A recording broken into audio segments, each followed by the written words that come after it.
Yang terakhir, ya narkoba banyak itu adalah bahan berbahaya atau zat adiktif lainnya.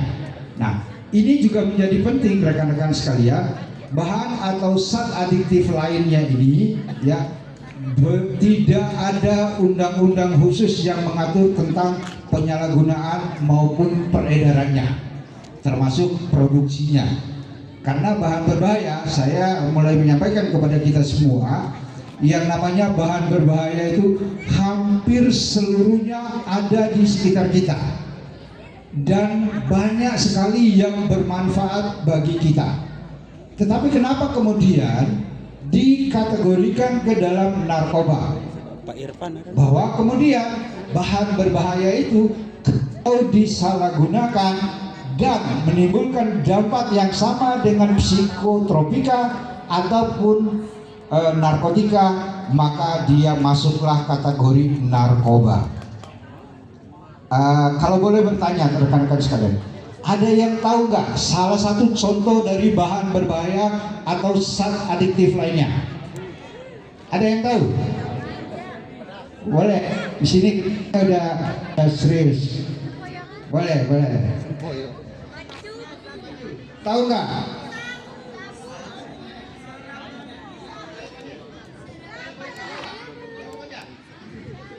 Masih malu-malu, ya. Nah, ini penting rekan-rekan sekalian. Mungkin di kota-kota besar, mungkin kita pernah mendengar berita lewat televisi, lewat radio, atau pernah membaca koran misalnya. Ada yang punya kebiasaan menggunakan lem, menghirup lem, ya.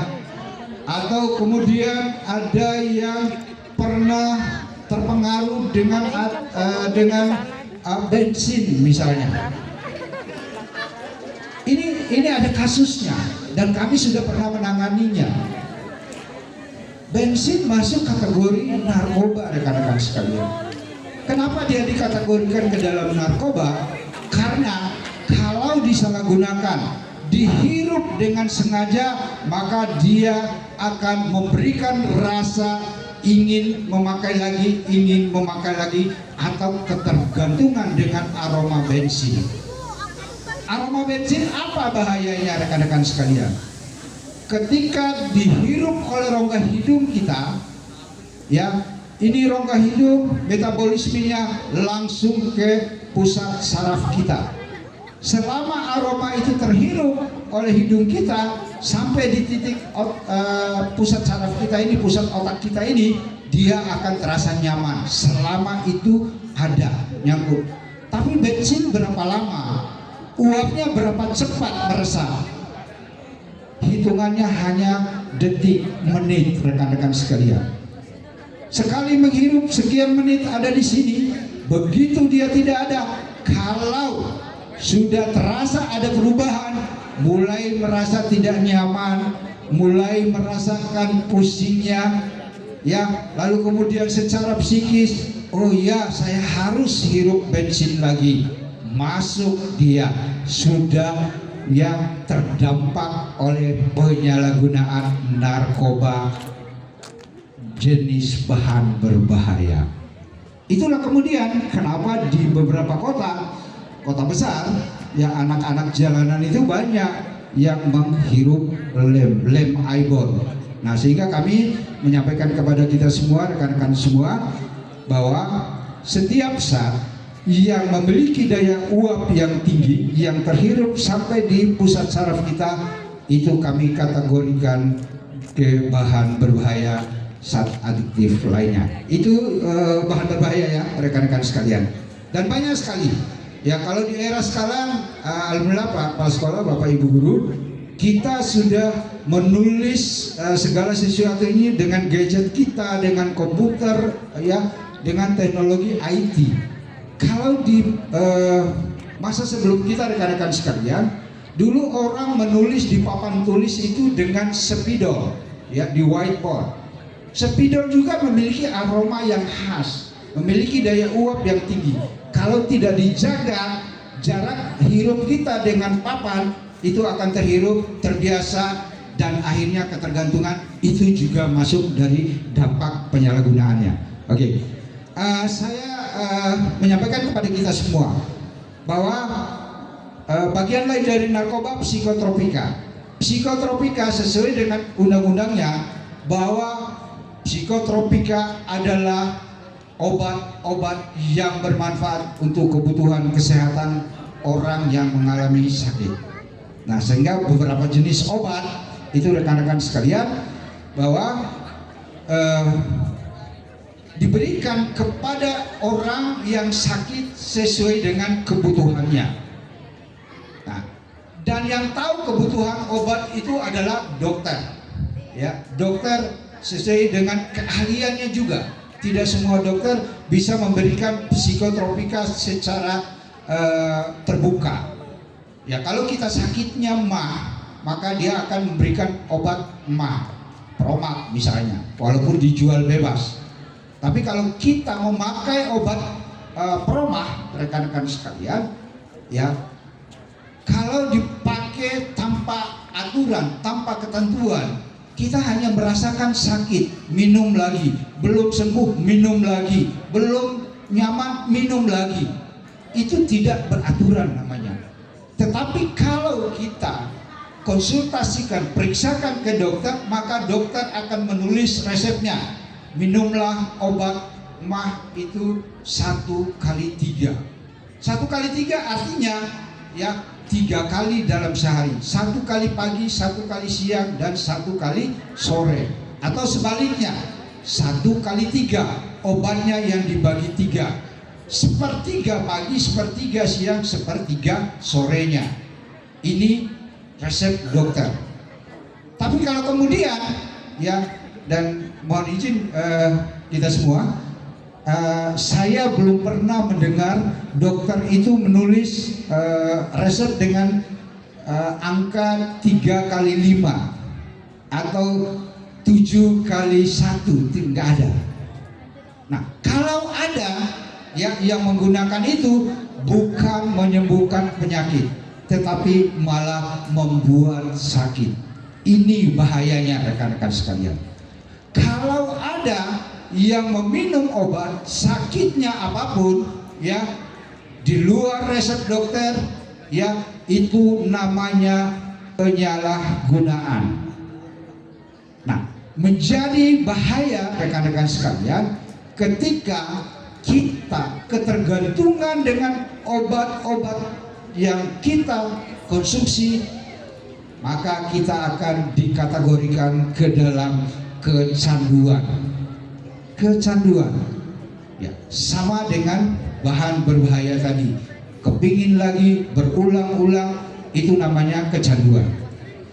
Ini sama dengan narkotika. Bedanya adalah tingkat bahaya rekan-rekan sekalian. Tapi dampaknya semuanya sama, baik narkotika, psikotropika maupun bahan berbahaya lainnya.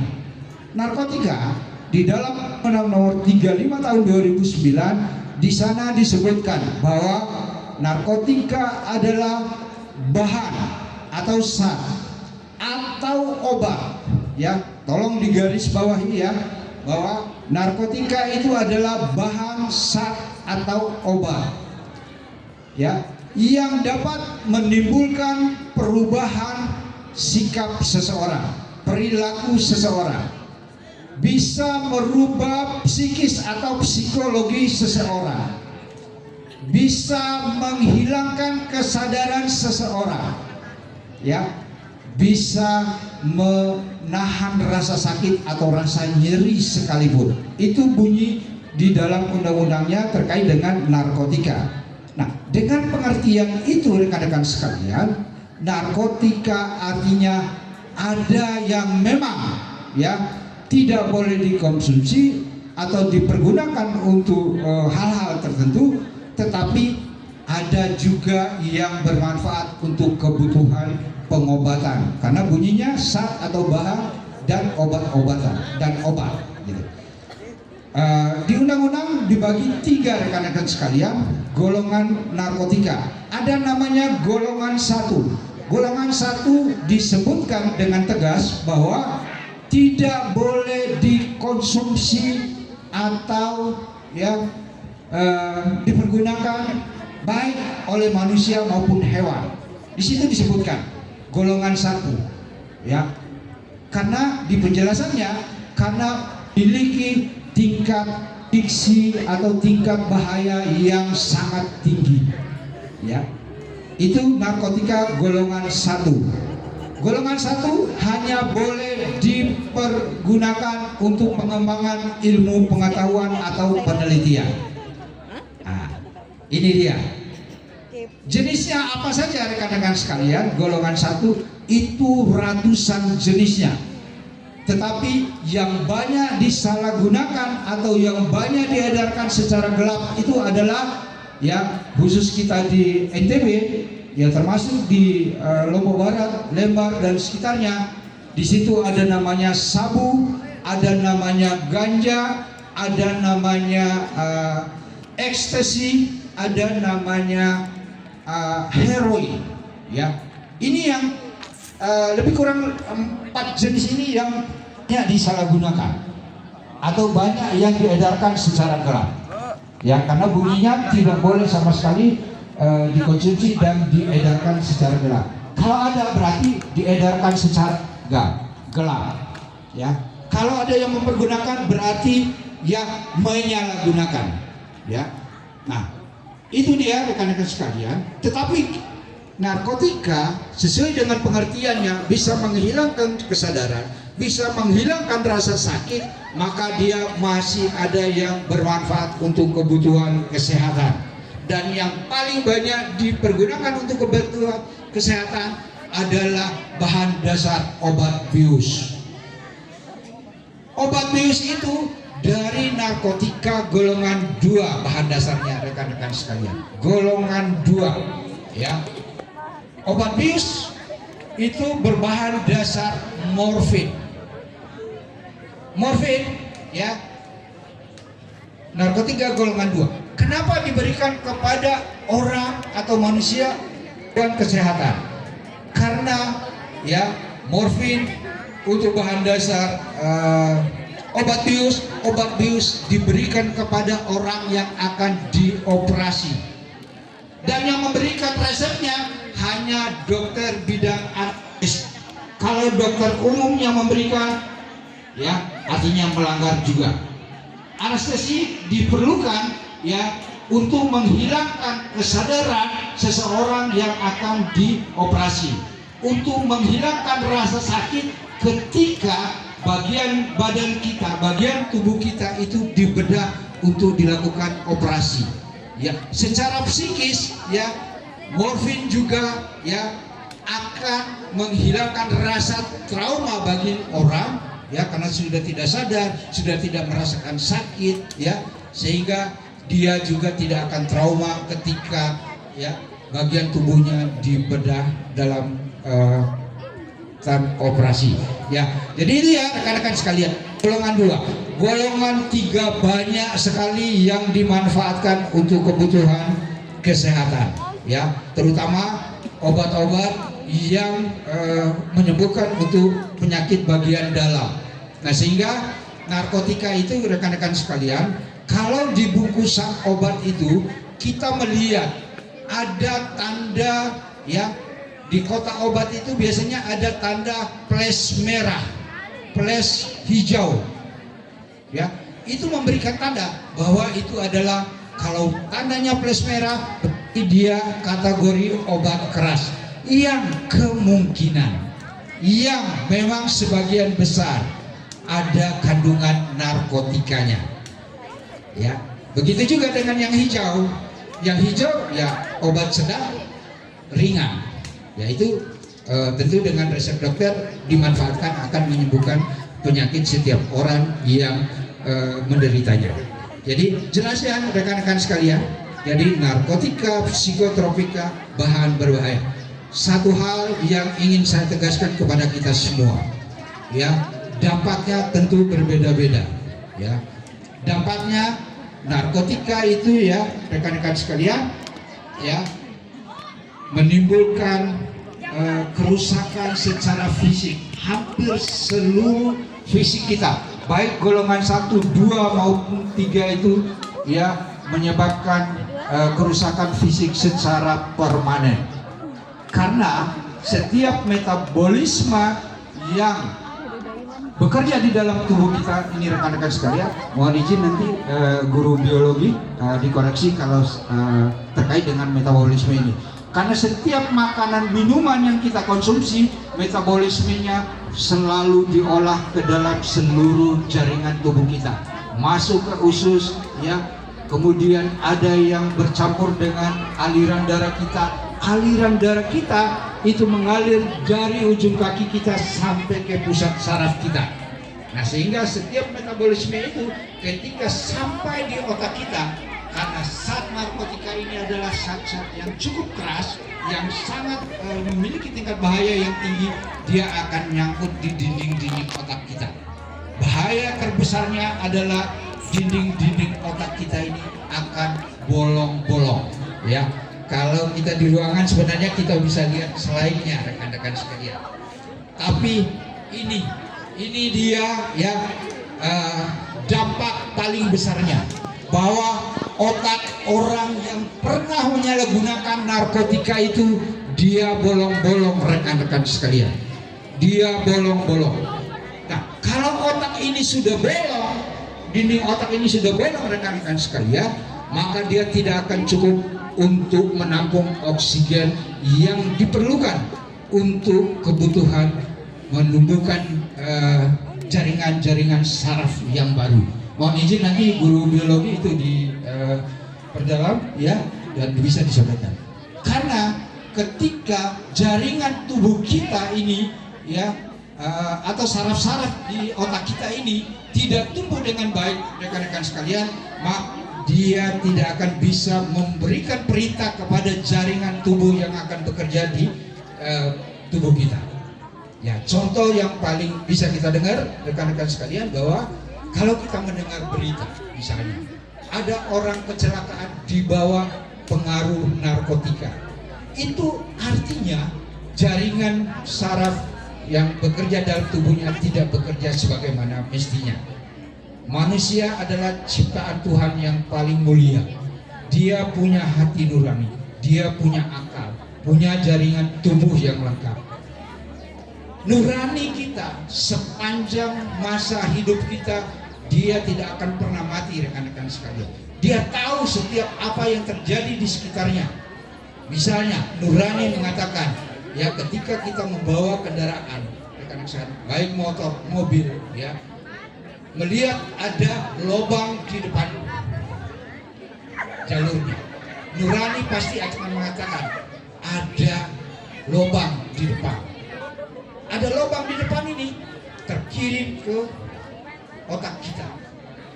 Tetapi karena tadi kalau otak yang bolong-bolong ya tidak bisa memberikan perintah secara maksimal ke jaringan tubuhnya, yang mestinya kalau nurani mengatakan ada lubang di depannya, maka otak akan memberitakan ya saraf tangan atau kaki kita injak rem, ya tekan pedal remnya.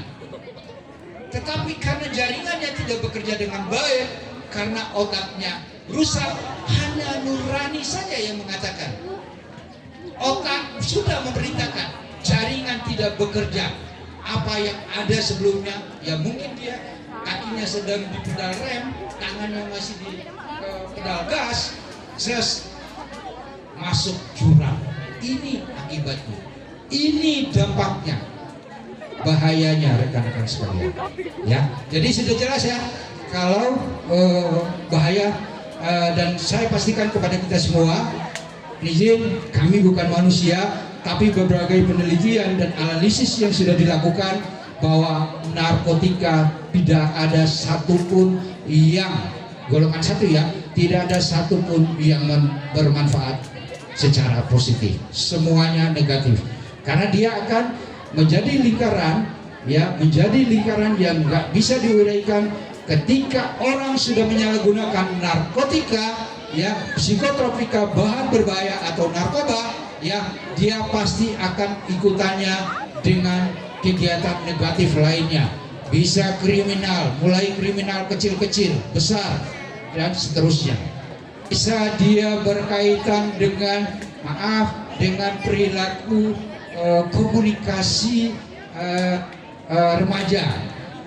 Saya mohon izin rekan-rekan sekalian, mungkin ada anak-anak kelas 10 ya yang baru masuk.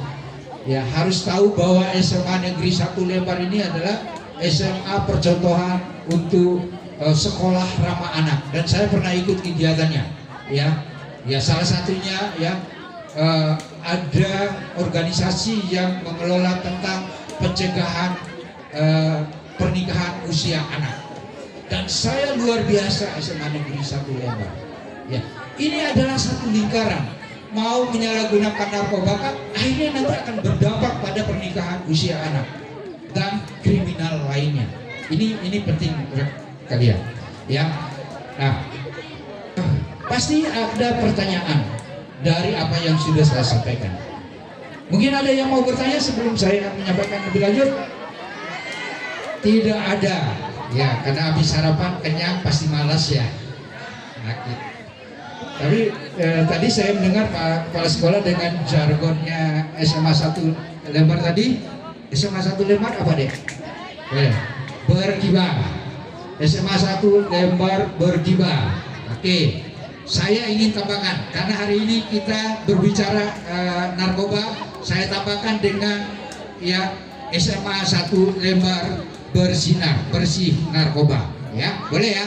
Tapi dengarkan, kita gelorakan bersama-sama. Yang pertama saya akan bilang SMA Negeri 1 Lembar, semuanya bilang berkibar. Ya. Baru yang kedua SMA Negeri 1 Lembar bersinar, bersih narkoba. Oke? Oke.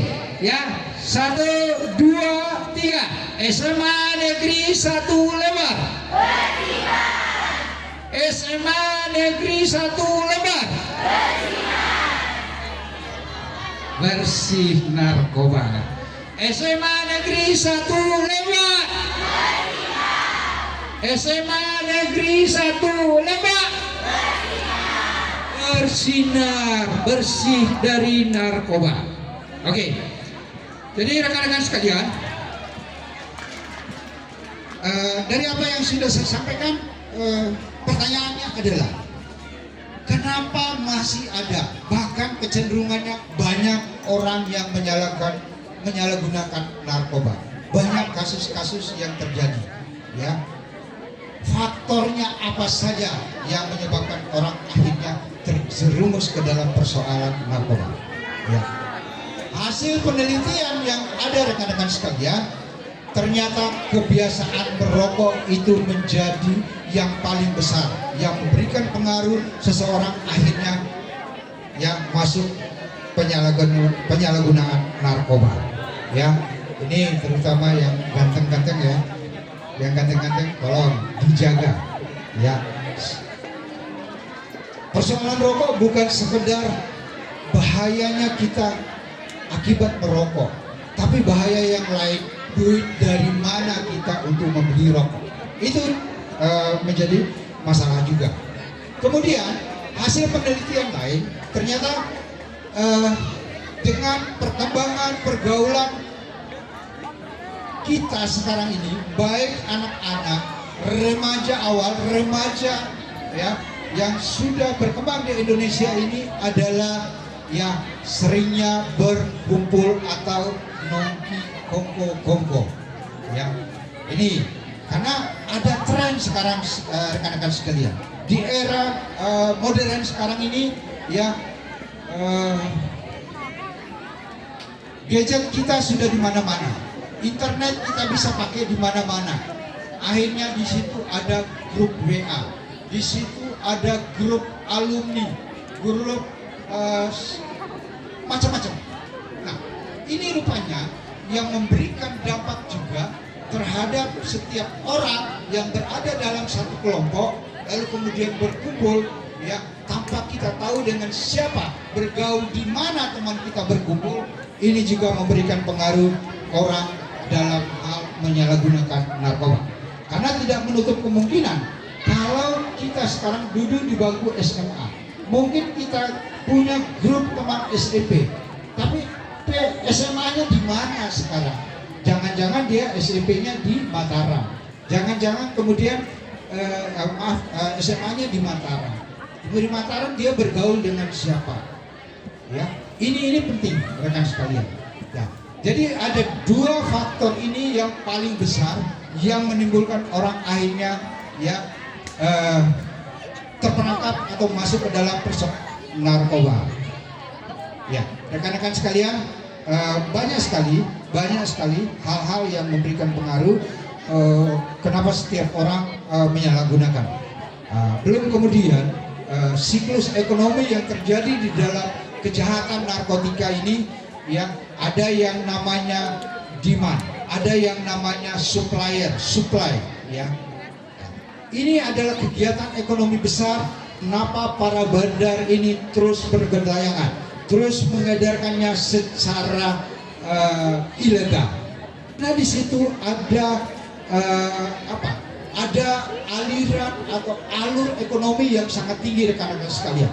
Kami beritahukan kepada kita semua bahwa narkotika itu tidak ada yang mahal, tidak ada yang murah. Ya, paling murah itu rekan-rekan sekalian, yang 1 gram itu harganya mencapai 1.750.000 atau sampai 2 juta kalau pada kebutuhan yang sangat mendesak. Itu adalah harga yang mahal.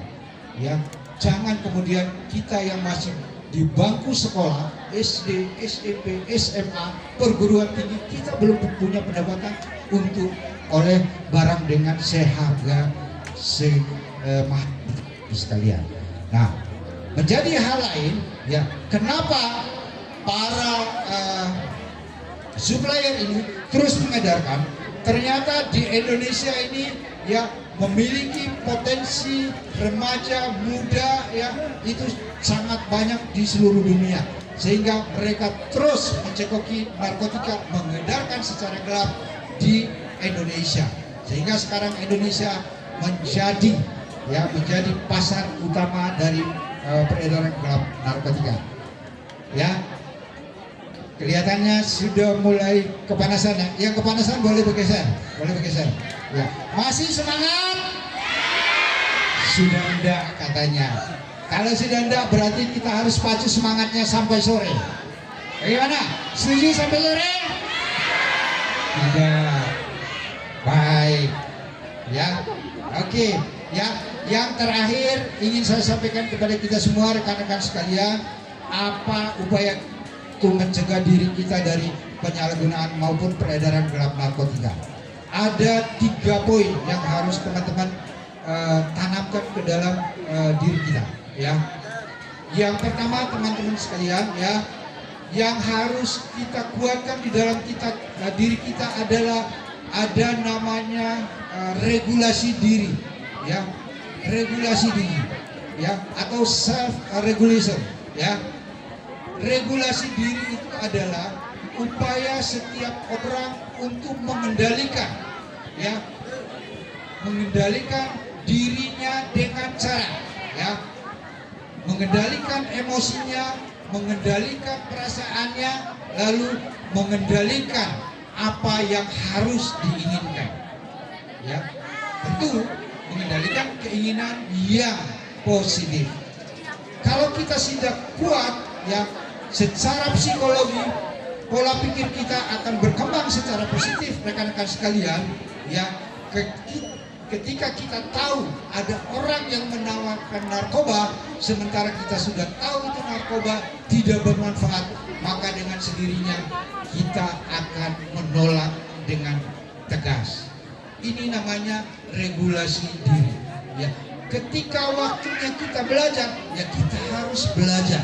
Waktunya kita bermain sekian menit, sekian jam, maka kita harus bermain. Ini regulasi diri yang harus dikembangkan dan harus ditanamkan oleh kita semua. Ya. Yang kedua, rekan-rekan sekalian, ada namanya assertiveness. Ya. Assertiveness itu adalah bagaimana kita dengan semua kejujuran kita, dengan keterbukaan kita bisa menyampaikan semua hal kepada orang terdekat kita. Orang terdekat kita siapa? Yang paling pertama adalah orang tua kita. Yang kedua, orang ada di lingkungan sekolah kita, terutama bapak dan ibu guru kita atau teman-teman kita. Ya, ini asertif. Artinya bahwa setiap masalah yang kita alami, maka akan ada solusi yang baik dari orang yang kita berikan informasi tentang masalah kita. Ini asertif, ya. Kemudian yang terakhir, rekan-rekan sekalian, yang terakhir itu bagaimana kita harus menanamkan reaching out-nya. Reaching out artinya bahwa segala kemampuan yang kita miliki, ya, itu harus menjadi pemicu untuk kita bisa terus berkembang dan maju ke depan. Ya, ini reaching out.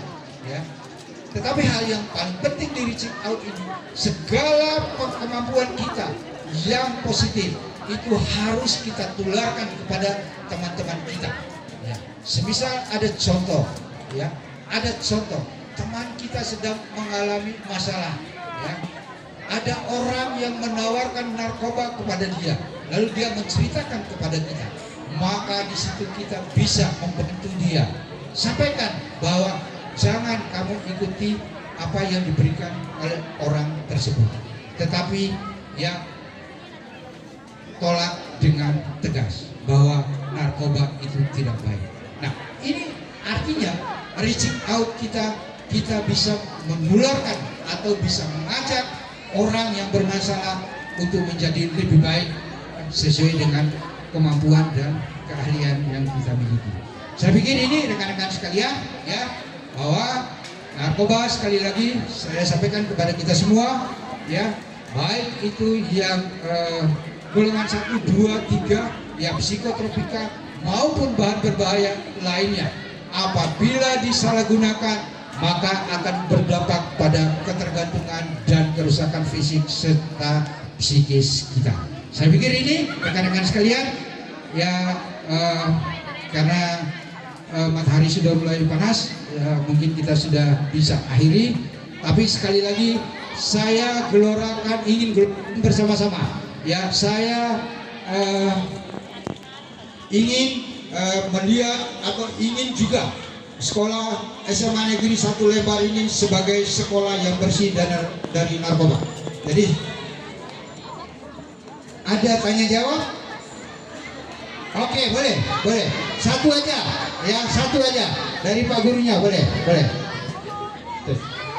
Tinggal 4 menit. Assalamualaikum warahmatullahi wabarakatuh. Izin bertanya Pak, mungkin ini sebagai pembelajaran untuk Bapak Ibu Guru, mungkin Bapak bisa menjelaskan mungkin bagaimana ciri-ciri dari mungkin, ya, kita tidak pernah meminta, ya, mungkin ada salah satu dari siswa kita yang istilahnya terkena atau kecanduan dari yang namanya narkoba ini, entah itu yang pertama, kedua, dan ketiga.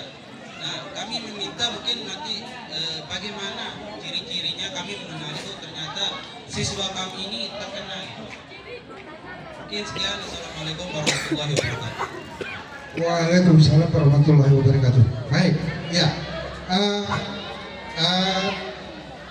saya langsung jawab. Jadi kembali kepada pengertian narkotika, ya, termasuk psikotropika dan bahan berbahaya, rekan-rekan sekalian. Ya, narkotika bisa menyebabkan perubahan, ya, perilaku, bisa merubah psikis, lalu kemudian merubah rasa sakit dan seterusnya, ya, termasuk menghilangkan kesadaran. Nah, ciri-cirinya, ya, bisa dibedakan. Ciri-ciri secara fisik ini rekan-rekan sekalian, secara fisik bisa kita lihat dari mata terutama. Kalau berat badan itu relatif tidak menjadi jaminan orang yang berat badannya ringan dan berat itu dia menyalahgunakan atau tidak. Tapi yang paling jelas secara fisik itu ada di bagian muka, ya. Kalau kulitnya terlihat lebih kusam, Ya kalau usia-usia anak remaja ini ya masih bening gitu ya.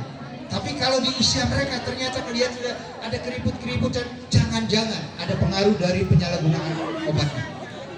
Ya, agak keriput dan kusam. Itu fisik. Ya.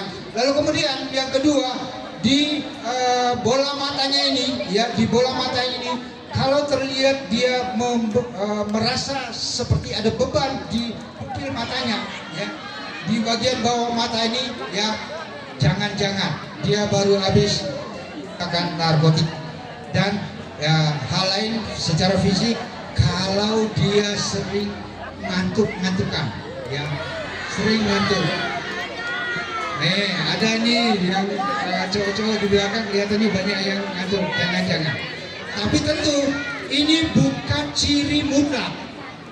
Ya, bisa saja mungkin karena dia terlalu banyak belajar malam sehingga matanya berair dan membawa beban yang banyak. Misalnya. Tapi ini adalah ciri-ciri yang perlu karena dia akan disertai dengan perubahan lainnya. Perubahan secara psikis misalnya. Yang tadinya rekan-rekan ini anak-anak yang pintar, anak-anak yang luar biasa, tiba-tiba dari satu menjadi satu dari bawah. Ini juga perubahan yang terjadi. Ya, ada perubahan perilakunya misalnya. Perilaku yang tadinya ya baik-baik saja, tidak tiba-tiba dia menjadi pemberani. Jangan-jangan ada pengaruh dari obat. Ya. Karena ada perubahan perilakunya, ya. Nah, hal lain, ya rekan-rekan sekalian, tolong diperhatikan sesama teman kita di kelompok kita. Atau kita sedang belajar, ternyata dia diam-diam pergi menjauh dari kita. Jangan-jangan dia, karena kami sampaikan kepada kita, mereka yang sudah menyalahgunakan narkoba itu tidak akan berteman dengan orang yang di luar kelompok mereka.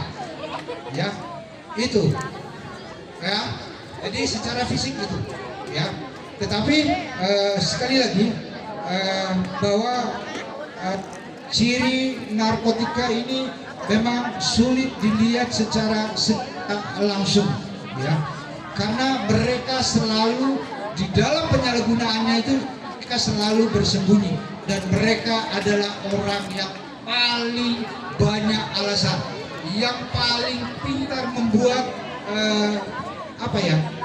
kebohongan, ya. Jangan bilang kalau kemudian dia bercerita saya punya mobil 3 di rumah, padahal dia tidak punya sebenarnya, ya. Mereka pintar berbohong, ya. Jadi sekali lagi ya, Bapak dan Ibu sekalian, kalau ada yang suka usir-usir, ya, yang suka mengganggu temannya, jangan-jangan juga oleh penyalahgunaan narkoba. Saya pikir itu ya Pak Guru ya. Jadi secara singkat. Masih ada lagi? Ya, oke. Kalau tidak ada lagi, kita akhiri dengan jargon yang sama tadi ya. Sekali lagi, kalau saya bilang